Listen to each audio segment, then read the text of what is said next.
Seven sister, chicken neck, Manipuri, Delhi.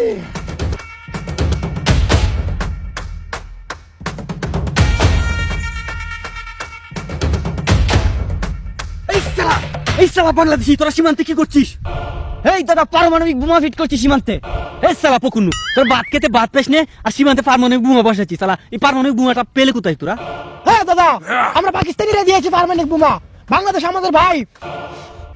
তাই তো বলি, পকুন্নু বাংলাদেশ পারমাণবিক বোমা পাবে কোথায়? এই শালা ফকুন্নু বলছিস কাকিরে, আমাদের সীমান্তে আমরা পারমাণবিক বোমা লাগিয়েছি, তাতে তোদের জ্বালা কেন? আর তোরাই তো ফকুন্নু, হাগার জন্য লেফটিন নেই। সালা এই পাকিস্তানি, তোরা কিন্তু কাজটা ঠিক করিসনি বাংলাদেশকে পারমাণবিক বোমা দিয়ে। আমাদেরকে হুমকির মুখে রাখতে চাস, তাই তো? প্রয়োজন হলে বাংলাদেশকে আরো পারমাণবিক বোমা দেবো। ও বাংলাদেশি দাদা, ওই পাকিস্তানিদের ফান্দে পা দিবেন না।